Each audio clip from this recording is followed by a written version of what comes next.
For today's video guys, magluluto po tayo ng beef broccoli. Ayan po ang ating mga sangkap. I-post nyo na lang po nang makita nyo pong maigi. Unahin po natin ang paghihiwa ng bawang at isunod natin ang sibuyas.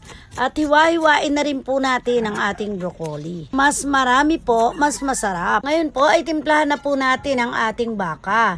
Lagyan po natin ng konting cornstarch, toyo at paminta. Halu-haluin po nang ma-mix po lahat at makoat ang karne. Ngayon po ay gagawa naman tayo ng sauce. Ilagay na po natin ang ating beef broth, konting cornstarch, oyster sauce at halu-haluin na po natin ito nang makuha po natin ang tamang lasa. Ngayon po ay ilaga na po natin ang ating broccoli at tapos po ay atin po itong i-ice bath. Yung sinet aside po natin na baka ay pwede na po nating unti-unting prituhin. Pag medyo na prito na po ay set aside po muli natin ang ating beef. At sa same pan po ay mag-umpisa na po tayong maggisa. Unahin po natin ang bawang at isunod natin ang sibuyas. Hintayin po natin na mag golden brown at isunod na po natin ang beef uli. Gisa-gisa muna po natin ito, hintayin nating lumambot. At pag ito po ay malambot na, ay maya-maya ilagay na rin po natin ang kanyang sauce. At pag kumulo na po, ay ilagay na rin po natin ang ating broccoli. Ayan, luto na po ang ating beef broccoli. Lagyan po natin ang konting toppings na garlic para lalo pong ma-perfect. O diba guys, itsura pa lang nakakatakam na. Sarsa pa lang, ulam na. Kaya ano pang iniintay nyo? Kung wala kayong maisip iulam,